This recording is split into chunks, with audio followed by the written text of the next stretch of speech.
사랑하고 늘 마음속에 여러분들 가슴에 품고 살고 있습니다.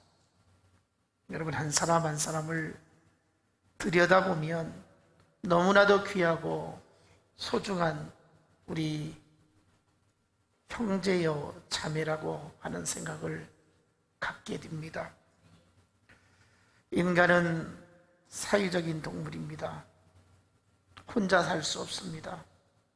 누군가의 도움을 받기도 하고 도움을 주기도 하고 함께 살아가게 되어지는 것입니다.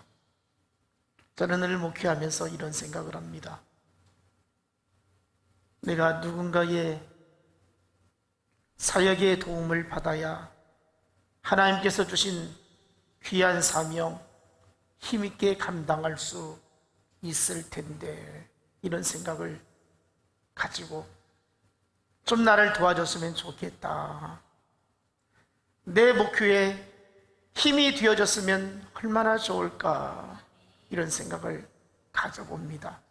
많은 분들이 하나님의 귀한 사역에 동역자가 되어주셔서 함께 하시고 있음에 감사를 드립니다. 저희 아이들에게도 아빠가 목회하는데 도움이 많이 되고 있는데 더 많은 도움이 되었으면 좋겠다, 이런 바람을 가지고 있습니다. 아이들에게는 부담이 될 수도 있고 짐이 될 수도 있겠지만 필요한 사역에 필요한 영역을 감당해 준다고 하는 것, 얼마나 고맙기도 하고 기특하기도 하고 하나님께서 내게 주신 은혜다라고 생각을 하기도 합니다. 여러분, 사람은 세상에 태어나서 부모님의 손길을 받아서 성장하게 되어지고 또 행복을 느끼기도 하죠. 수많은 사람들은 이렇게 세상에 태어나면서부터 누군가에게 도움을 받기도 하고 또 삶의 의미를 갖기도 합니다. 만남이라고 하는 것을 통해서 내 인생이 어떻게 펼쳐질 줄을 모릅니다. 내가 누구를 어떻게 만났느냐에 따라서, 내가 누군가의 어떤 도움을 받느냐에 따라서 내 삶의 방향이 달라질 수 있다는 것입니다. 그래서 우리는 인생을 살아가면서 무엇인가 붙잡고 살아가려고 한다는 것이죠. 사람을 붙잡기도 하고요, 또 물질을 붙잡기도 하고요, 또 자기의 능력을, 또 자기의 가진 소유인 돈을 의지하며 살아가기도 합니다. 지금 우리는 의지하고 힘이 되어진다고 생각하는 것이 무엇이 있습니까? 가족입니까? 아니면 친구입니까? 아니면 물질적인 겁니까? 아니면 영적으로 주의 종이 나를 위해서 기도하고 하나님의 은혜를 구하는 영적인 의지가 되어지고 있습니까? 우리 모두는 나를 도와줬으면 좋겠다, 나의 힘이 되어지면 얼마나 좋을까, 이런 생각을 갖게 된다는 것이죠. 그런데 이러한 것들이 우리가 눈에 보이는 부모, 형제나 자식이나 친구나 이웃은 나를 끝까지 책임져 주지 못하더라는 것입니다. 우리가 그렇게 갖고 싶어하고 누리고 싶어하는 물질적인 것이 내 인생을 끝까지 책임져 주지는 못하더라는 것입니다. 어느 정도는 그러한 것들이 나의 힘이 되어지기도 하고 내가 살아가는데 큰 도움이 되겠지만 완전하지는 못하다는 것입니다.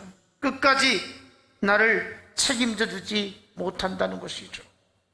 우리가 끝까지 의지하고 붙들어야 할 그 무엇이 있는가? 오늘 성경은 우리에게 말씀해 주십니다. 하나님의 손에 붙들리자는 것입니다. 세상 그 어떤 것도 우리를 끝까지 붙들어주지 못하고 책임져주지 못하고 보장하지 못하지만 하나님의 손에 붙잡히면 내 생명이 다하는 그 순간까지, 아니 저 천성에 들어가서 영원히 사는 그 생명의 길에도, 영생의 길에도 보장이 되어진다는 것입니다. 우리가 믿고 신뢰하였던 사람에게 실망할 때도 많습니다. 내가 의지했던 그 어떤 것에 절망할 때도 많습니다. 그래서 우리 예수 믿는 사람들은 오직 하나님만 의지하며 살아야 된다는 것입니다. 전능하신 하나님만 신뢰하며 그 하나님만 바라보며 그 하나님의 도우심을 기대하면서 살아야 한다는 것입니다. 사단은 우리를 넘어뜨리려고 합니다. 세상에 붙들려 살아야 한다고 유혹을 합니다. 악한 마귀가 우리를 공격하고 넘어뜨리려고 얼마나 마음에 불안감을 조성하고 육체의 고통을 가져다 주는지 모릅니다. 이때에 영적인 눈이 활짝 열려서 이건 사단의 역사이다, 이건 하나님의 역사이다, 분별력을 가져야 될 줄 압니다. 하나님은 우리의 연약함을 너무나도 잘 아십니다. 우리의 부족함도 잘 아십니다. 우리가 방황할 수밖에 없는 인생임을 잘 알고 있습니다. 수없이 낙심하기도 하죠. 절망하기도 하지요. 넘어지기도 하지요. 시험에 들기도 하지요. 하나님이 너무 잘 아십니다. 사람들은 내 마음을 다 헤아리지 못할지라도 하나님은 우리의 마음을 꿰뚫어 보시고 우리의 연약함을 다 아신다는 것입니다. 그렇기 때문에 하나님의 능력의 손, 강하신 손, 하나님의 힘 있는 손이 연약한 인생, 방황하는 인생, 넘어지는 인생을 붙들어 주셔야 한다는 것입니다. 하나님께 붙들림 받는 인생이 되기를 원합니다. 오늘 주신 말씀 보니까 이스라엘 백성들이 패배감 속에서 절망적인 삶을 살았습니다. 왜 그랬는가? 하나님이 살아계시다면, 하나님이 전능하시다면, 하나님 자기 백성을 간섭하시고 다스리신다면 어떻게 해서 저 이방 나라인 바벨론에 의해서 망하게 될 수 있을까? 어떻게 하나님의 백성들이 포로로 끌려가서 이방 나라에서, 그 우상의 나라에서 고통 가운데, 핍박 가운데 살아야 하는가? 사람들이 조롱하고 비웃고 하나님 믿는다고 하더니 이 꼴이 무엇인가라고 하는 소리를 듣는 그 처량한 신세 가운데 있었던 것입니다. 바로 이때 하나님께서 이사야 선지자를 통해서 위로해 주십니다. 하나님이 사랑하신다는 것이었습니다. 하나님이 도와주신다는 것이었습니다. 하나님께서 힘을 주신다는 것이었습니다. 오늘 주신 말씀 8절을 보면, 그러나 나의 종 너 이스라엘아, 내가 택한 야곱아, 나의 벗 아브라함의 자손아. 이게 무슨 말이에요? 하나님은 자기 백성을 향해서 이렇게 여러 가지로 부르시고 있습니다. 뭐라고 부르는가? 나의 종 너 이스라엘아. 하나님은 이스라엘을 나의 종이다 이렇게 부르십니다. 너희는 나의 소유이다 이 말이죠. 나는 너희의 주인이다 이 말이에요. 주인은 종을 책임질 의무가 있습니다. 하나님께서 저 이스라엘을 끝까지 책임져 주실 터이니까 걱정하지 말라 이 말이죠. 오늘 저와 여러분을 향해서 하나님께서 나의 종, 나의 백성아 이렇게 부르기를 원합니다. 내가 택한 야곱아, 하나님이 택했다는 거예요. 그 백성을 하나님이 택하여 주셨다는 거예요. 택하였다는 말은 무슨 말입니까? 하나님이 뽑아주셨다는 거예요. 하나님께서 부르셨다는 거예요. 저와 여러분 하나님께서 부르셨음을 믿습니다. 세상의 수많은 가운데에 저와 여러분을 구원의 백성으로, 하나님의 백성으로, 하나님의 일꾼으로 삼으시기 위해서 부르셨다는 사실입니다. 나를 하나님의 도구로 사용하시기 위해서 택정하여 주셨다는 것이지요. 이것이 은혜인 것입니다. 하나님이 쓰시기 위해서 부르셨음에 감사하시기를 원합니다. 나의 벗 아브라함의 자손아, 하나님께서 나의 벗이다 이렇게 부르십니다. 나의 친구야 이렇게 부르시지요. 원어적인 의미를 살펴보니까 너는 나의 친구이기 때문에 내가 끝까지 너를 함께 할 것이다 이런 의미가 있습니다. 하나님은 저 이스라엘의 그 고통 가운데 있는 자기 백성을 향해서 내가 끝까지 붙들어 줄 터이니까, 내가 끝까지 책임져 주고 보장해 줄 터이니까 걱정하지 말라는 거예요. 고통 가운데 있지만 하나님의 긍휼이 나타나게 될 것임을 말씀하고 있습니다. 그러면서 오늘 본문 9절에 이어지는 말씀 보니까 내가 땅 끝에서부터 너를 붙들며 땅 모퉁이에서부터 너를 부르고 내게 이르기를 너는 나의 종이라 내가 너를 택하고 싫어하여 버리지 아니하였다 하였노라. 13절 우리 읽진 않았는데요, 쭉 내려가서 보면요, 이는 나 여호와 너희 하나님이 내 오른손을 붙들고 네게 이르기를 두려워하지 말라 내가 너를 도우리라 할 것임이니라. 전능자 하나님께서 우리를 붙들어 주신다는 거예요. 전능하신 하나님께서 우리를 버리지 아니하신다는 거예요. 전능하신 하나님께서 우리를 도와주신다는 거예요.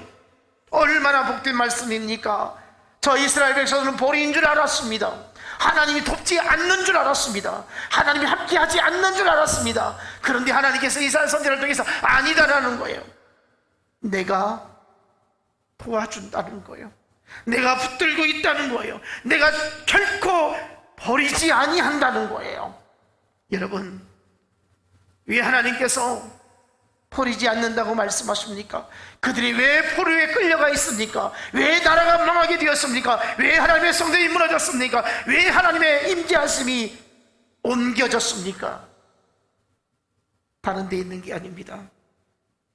하나님을 떠났기 때문에 그렇습니다.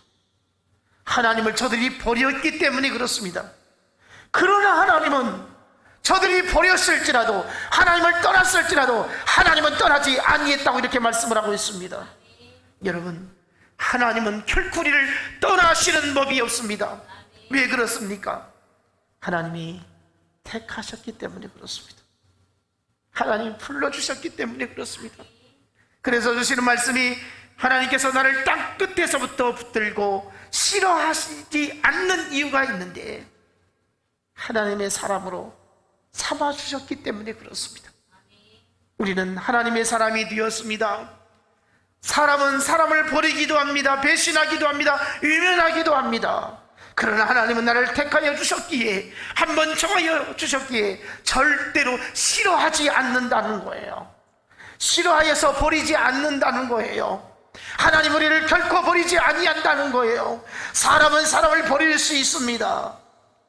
저버릴 수가 있어요. 실망시킬 수 있어요.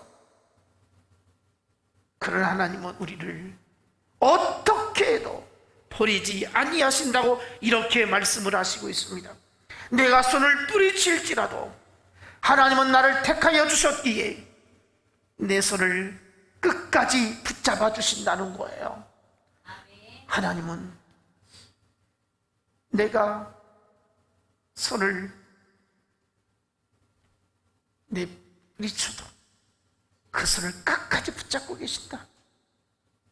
하나님은 그 손을 놓지 아니하신다는 거예요. 여러분, 우리는 하나님의 손을 왜 이렇게 자주 놓는지 모르겠습니다. 하나님은 계속해서 붙잡고자 하는데 왜 하나님께서 나를 사랑하여 주시는데 나는 무엇 때문에 하나님의 손을 그렇게도 뿌리치는가? 하나님의 속성은, 하나님의 사랑은 끝까지 붙잡고 있는 것입니다. 여러분, 저는 모든 하나님의 백성들, 우리 믿음의 형제들을 붙잡고 싶은 마음이 항상 가슴에 맺혀 있습니다. 한 사람이라도 붙잡고 싶다, 이런 마음이 늘 있습니다.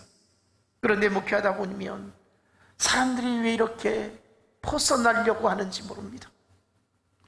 하나님의 심정을 가지고, 하나님의 속성을 가지고 주의 백성들을 꼭 붙들고 기도하고 사랑하고 귀하게 여기고 하나님의 귀한 사역의 동역자가 되기를 원하는데 어찌하여 이렇게 뿌리치는지 모르겠습니다. 여러분, 하나님의 마음을 우리가 헤아릴 수 있기를 축복합니다. 그래서 하나님 마음에 합당하게 살 수 있기를 원합니다.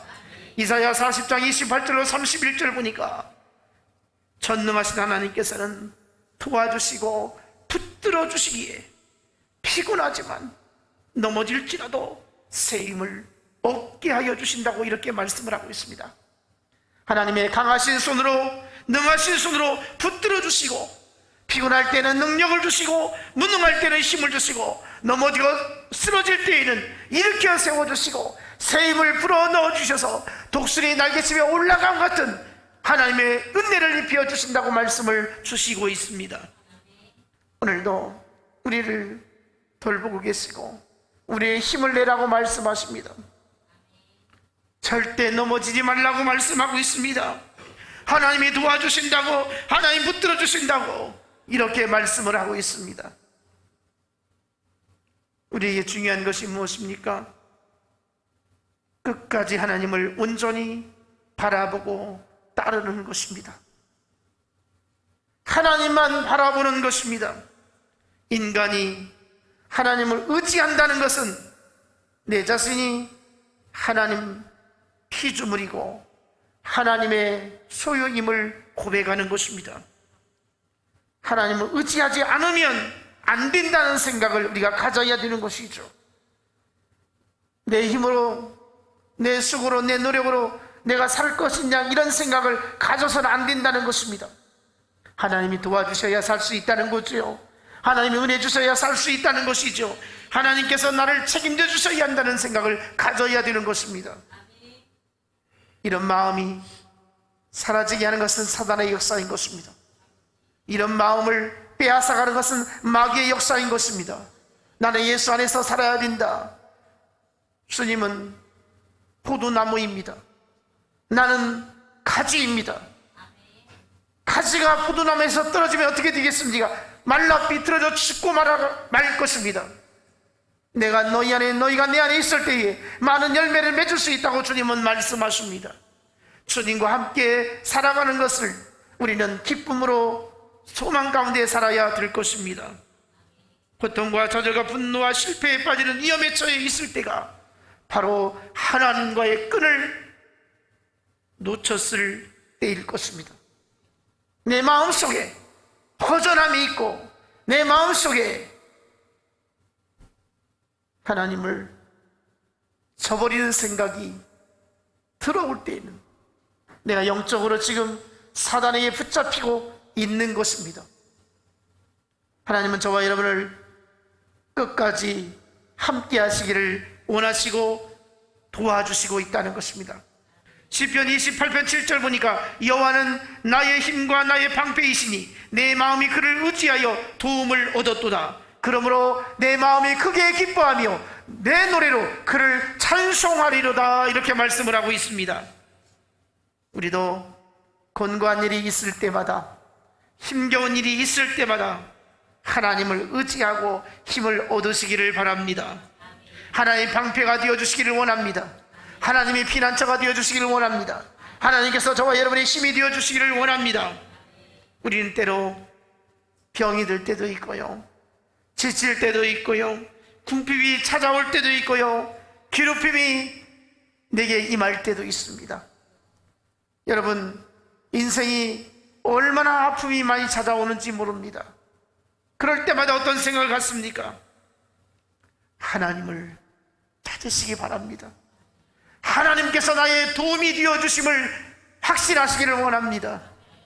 그래서 하나님이 도와주시겠지, 하나님이 함께 해주시겠지, 하나님께서 피할 길도 열어주시겠지, 하나님의 영원하신 팔이 나를 붙들어 주시겠지, 이러한 소망을 가질 수 있기를 원합니다. 시편 37편 23절로 24절 보니까 여호와께서 사람의 걸음을 정하시고 그의 길을 기뻐하시나니 그는 넘어지나 아주 엎드러지지 아니함은 여호와께서 그의 손으로 붙드심이로다, 이렇게 말씀을 하고 있습니다. 여러분, 우리가 얼마나 넘어지고 있습니까? 얼마나 쓰러지고 얼마나 절망에 빠질 때가 있습니까? 그러나 아주 넘어지지 아니함은, 아주 쓰러지지 아니함은 하나님이 붙들어 주심이로다, 이렇게 말씀을 하고 있습니다. 여러분, 힘이 들 때 우리는 어떻습니까? 고통이 찾아올 때 어떻습니까? 사람을 찾아갑니다. 나에게 도움이 될 것을 구하고 동분서주를 합니다. 그러기 전에 우리 인생의 생사복을 결정할 수 있는 모든 주권을 가지신 그 하나님께 먼저, 하나님, 어떻게 하면 좋을까요? 하나님, 내 형편과 처지가 이런 지경인데 어떻게 하면 좋을까요? 내가 사람에게로부터 상처를 받았습니다. 아픔이 있습니다. 내가 경제적으로 어렵습니다. 내가 지금 계획하고 있는 일이 왜 이렇게만 삐뚤어지고 흐트러지고 보이지 않는지, 하나님, 인생길이 너무나도 막막합니다. 하나님, 내가 너무 억울합니다. 내가 왜 이렇게 누명을 써야 되는지, 내가 왜 이렇게 이런 고통을 당해야 하는지, 내가 왜 이렇게 애매히 고난을 받아야 하는지, 하나님, 어떻게 하면 좋을까요? 기도할 수 있는 우리들이 되기를 원합니다. 그때 먼저 하나님께 나오시는 거예요. 하나님, 내 마음을 만져주세요. 하나님, 내 생각을 하나님께서 붙들어 주세요. 하나님, 내가 필요한 것을 하나님께서 허락해 주세요. 내가 사람을 통해서 어떤 환경적인 여건을 통해서 하나님 만들어 주시든지 위기를 극복할 수 있는 하나님의 은혜가 함께하기를 원합니다라고 간절히 하나님께 구하게 되어지면 하나님이 어떻게 하시든지 우리는 알 수 없습니다. 하나님의 도우심의 손길은 어떻게 일어날지 알 수 없습니다. 다만 분명한 것은 우리가 하나님께 부르짖고 애타게 구할 때에 하나님은 그 기도에 응답해 주신다는 것입니다. 하나님, 우리의 기도를 기울여 주신다는 것입니다. 하나님이 역사해 주신다는 것입니다. 하나님 앞에 간절하게 의인의 간건에 역사하는 힘이 크느니라. 하나님의 역사가 순수하게 믿음으로 하나님을 찾는 자에게 만나주심을 말씀하고 있습니다. 사랑과 긍휼이 풍성하신 하나님께서 우리를 품어주실 것입니다. 우리의 삶이 피곤하고 힘들 때, 우리가 어디에 기댈 데 없을 때에 하나님께서 우리에게 말씀을 주십니다. 내게 기대라는 것입니다. 수고하고 무거운 짐진 자들아, 다 내게로 와서 쉼을 얻으라, 이렇게 말씀을 주시고 있습니다. 예수 믿는 사람들이 세상 사람들과 다를 게 무엇이 있습니까? 의지할 바가 있다는 것입니다. 기댈 바가 있다는 것입니다. 여러분, 우리가 믿음을 가지고 있습니다. 우리는 하나님을 전능자로 믿고 있습니다. 하나님은 모든 것을 할 수 있다라고 믿고 있습니다. 그렇다면 그 하나님께 희망을 가질 수 있기를 원합니다. 하나님, 우리를 붙들어 주신다고 말씀을 하시는데요, 시편 147편 6절에 보니까 여호와께서 겸손한 자들은 붙드시고 악인들은 땅에서 엎드러지게 하겠다 이렇게 말씀을 하고 있습니다. 하나님은 우리를 겸손하기를 원하고 있습니다. 겸손하면 붙들어 주신다는 거예요. 여러분, 우리가 잘 아는데요, 사울왕이 얼마나 똑똑하고 잘나고 멋진 사람이었습니까? 아무도 사울 왕에 대해서 비웃거나 우습게 생각하지 못했습니다. 대단한 사람이었습니다. 저 베냐민 지파의 사울이라고 하는 이 사람이 굉장한 사람이었습니다. 하나님께서 선지자 시대, 제사장 시대를 거쳐서 이스라엘의 백성들이 왕을 원할 때 첫 번째로 세운 사람이 사울 왕이었습니다. 얼마나 대단한 사람이었습니까? 그런데요, 그가 처음에는 하나님의 뜻을 쫓았습니다. 순종했습니다. 겸손했습니다. 그랬더니 하나님이 사울의 이름을 높여 주셨습니다. 그리고 나라를 태평성대를 이루게 하여 주셨습니다. 그런데요, 사울왕이 어떻게 되었습니까? 그 겸손이 교만으로 바뀌어졌습니다. 순종이 불순종으로 바뀌어졌습니다. 하나님이 높여주실 때에, 하나님이 복을 주실 때에, 그때 더 겸손하고 그때 더 하나님 앞에 순종해야 되는데 그렇지 못했던 것입니다. 하나님은 사울에게 말씀을 주십니다. 네가 나를 버렸으니 나도 너를 버리노라. 여러분, 얼마나 비극입니까? 네가 나를 버렸으니 나도 너를 버리노라. 그리고 세운 사람이 누구입니까? 다윗이 아닙니까? 사울의 죄는 비참했습니다. 전쟁터에서 죽고 맙니다. 자식이 죽고 맙니다. 여러분, 하나님의 사람이 끝까지 겸손하게 하나님 앞에 나아가야 되는 것입니다. 하나님께서 오늘 우리에게 말씀을 주십니다. 어려움 가운데에 빠졌을 때에 하나님께 나오라는 것입니다. 하나님께 구하라는 것입니다. 하나님의 능력의 손이 붙들어 주신다고 말씀하고 있습니다. 사울은 어려움이 있을 때에, 고난이 찾아왔을 때에, 전쟁이 일어났을 때에 그는 하나님을 의지하지 않았습니다. 악신에 빠져버렸습니다. 그러니 어떻게 되겠습니까? 오늘 그리스도인들이 고통이 찾아올 때에, 아픔이 찾아오고 곤고한 일이 찾아왔을 때에 하나님께 도움을 구할 수 있기를 원합니다. 하나님은 우리에게 분명히 말씀하십니다. 오늘 주신 말씀 10절, 두려워하지 말라, 내가 너와 함께함이니라, 놀라지 말라, 나는 내 하나님의 이름이라, 내가 너를 굳세게 하리라, 참으로 너를 도와주리라, 참으로 나의 오른손으로 너를 붙들리라. 이렇게 말씀하십니다. 여러분, 하나님이 붙들어 주신다고 말씀하시고 있습니다. 하나님은 우리를 향해서 나를 의지하라고, 나를 찾으라고, 작은 일이나 큰 일이나 할 것 없이 하나님께 문제를 가지고 나오라고 이렇게 말씀을 하고 있습니다. 우리를 세상 가운데서 두려운 일이 참 많습니다. 우리를 불안케 하는 일들이 얼마나 많은지 몰라요. 거기에 사로잡혀 있으면 우리는 절망에 빠지고 낙심하고 삶의 의욕을 잃어버리게 됩니다. 그러나 하나님께서는 우리에게 말씀을 주시죠. 담대하라는 거예요. 하나님 앞에 담대하라는 거예요. 두려워하지 말라는 거예요. 왜? 하나님이 피난처가 되어주실 수 있다는 거예요. 여러분, 하나님께 피할 수 있기를 원합니다.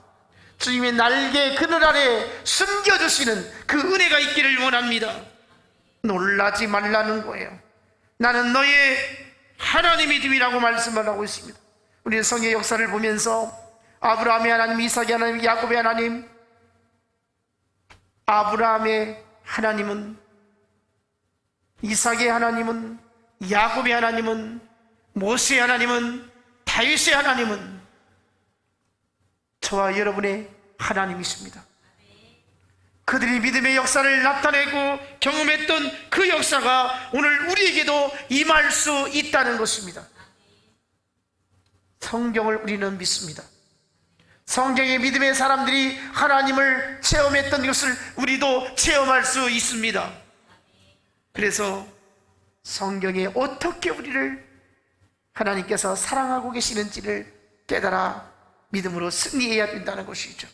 창세기 22장 13절로 14절을 보면 아브라함이 독자 이삭을 번제물로 드리라고 합니다. 여러분, 얼마나 끔찍한 일입니까? 그런데 순종했습니다. 그래서 새벽 일찍이 그 아들을 번제물로 드리고자 하게 되어집니다. 하나님, 이제 칼을 들어서 번제물로 바치고자 할 때에 하늘에서 무서운 큰 우렁찬 소리가 들려지는데 잠깐만 멈추라고 말씀하시면서 네가 나를 사랑하는 줄 내가 이제 알았다, 이렇게 말씀하십니다. 그리고 내 뒤에 순양을 준비했노라고 여호와 이레의 말씀을 주십니다. 하나님이 준비해 주셨다. 여러분, 우리 인생을 이렇게 하나님이 준비해 주시는 은혜가 있기를 원합니다. 어떤 어려움이 찾아와도, 어떤 문제가 생겨도 하나님이 준비해 주시면 됩니다. 하나님이 해결해 주시면 됩니다. 하나님이 도와주시면 되는 것입니다. 하나님께서 저 여러분의 인생에 그때마다 필요에 따라서 하나님이 준비해 주시는 축복이 있기를 간절히 원합니다. 여러분, 마음이 아프고 몸이 아플 때에 어떻습니까? 치료받아야 되겠죠. 고침받아야 되겠죠. 아픈 상태로는 살 수가 없잖아요. 마음이 아픈데 어떻게 견딜 수 있습니까? 잠을 못 자서요. 힘들지요. 손에 일이 잡히지 않잖아요. 육신이 아프면, 병이 들면 아무것도 할 수 없잖아요. 치료받아야 되죠. 나음을 얻어야 되겠죠. 반드시 고쳐야 되겠죠. 하나님 말씀하십니다.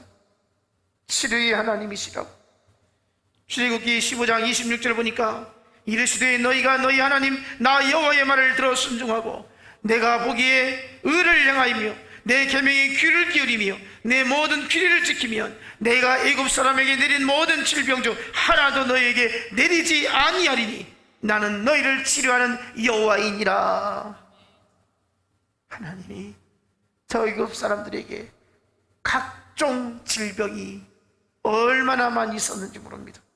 그런데 그들에게 있는 질병이 너희들에게는 임하지 아니할 것이고 하나님은 치료하는 하나님이라고 이렇게 말씀을 하고 있습니다. 여러분, 하나님 우리가 건강하게 살기를 원합니다. 마음이 건강하기를 원하고요, 영혼이 건강하기를 원하고요, 육신이 건강하기를 원합니다. 건강하도록 하나님이 치료하시기를 원한다는 것입니다. 성령의 능력으로 우리가 치료되어지기를 원합니다. 여러분, 아플 때마다 하나님께 기도하시기 바랍니다. 하나님이 고쳐주실 줄 믿습니다. 하나님이 낫게 해주실 줄 믿습니다. 상하게 하다가도 싸매어 주실 줄 확실합니다.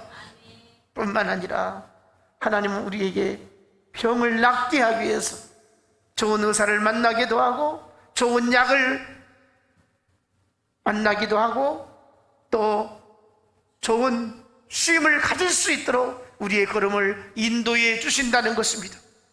여러분, 인생을 살아가면서 하나님이 간섭하시면 어떤 방법을 통해서든지 살릴 자는 살리더라는 것입니다. 고칠 자는 고치더라는 것입니다. 그러잖아요. 어떤 사람 병원에 가서 낫는 사람이 있고 어떤 사람은 기도원에 가서 기도해서 낫는 사람도 있습니다. 아니, 병원도 기도원도 가도 죽음을 맞이하는 사람도 있습니다. 바라기는 하나님이 나를 살려주시기를 작정만 하신다면 어떤 질병에서도 고침받을 수 있고 나음을 얻을 수 있다는 것입니다. 하나님은 우리에게 치료의 하나님이라고 이렇게 말씀하십니다. 출애굽기 23장 25절에 보니까 내 하나님 여호와를 섬기라. 그리하면 여호와가 너희의 양식과 물에 복을 내리고 너희 중에서 병을 제하리니. 하나님께서 우리에게 병을 제하여 주신다, 낫게 하여 주신다고 이렇게 말씀하고 있습니다. 하나님의 붙들어 주심이 우리가 모든 질병 가운데서 치료받기를 축복합니다. 또 하나님 우리에게 여호와 니시가 되어주십니다. 전쟁에 나가서 하나님이 싸워주신다 이 말이죠. 출애굽기 17장 15절 16절 보니까 모세가 제단을 쌓고 그 이름을 여호와 니시라고 이르되 여호와께서 맹세하시기를 여호와가 아말렉과 더불어 대대로 싸우리라 하셨다 하라. 하나님이 우리를 위해 싸워주신다는 거예요. 저 이스라엘 백성들과 아말렉과 싸우는데 하나님이 나가서 싸워주시겠다고 이렇게 말씀을 하고 있습니다. 여러분, 우리의 싸움의 대상은 누구입니까? 지금 이 시대를 살고 있는 우리에게 싸움의 대상이 어떤 존재입니까? 바로 사단입니다. 마귀의 역사입니다. 마귀는 우리를 막 도적질하려고 합니다. 마귀는 우리를 죽이려고 합니다. 마귀는 우리를 멸망시키려고 합니다.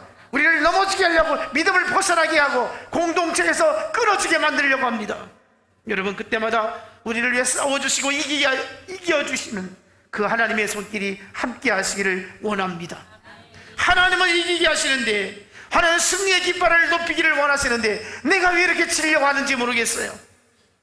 하나님은 이긴 싸움이라고, 여호와 니시 하나님이라고 이렇게 말씀하시는데 나는 계속해서 패배감 속에서 살고 있다는 것입니다.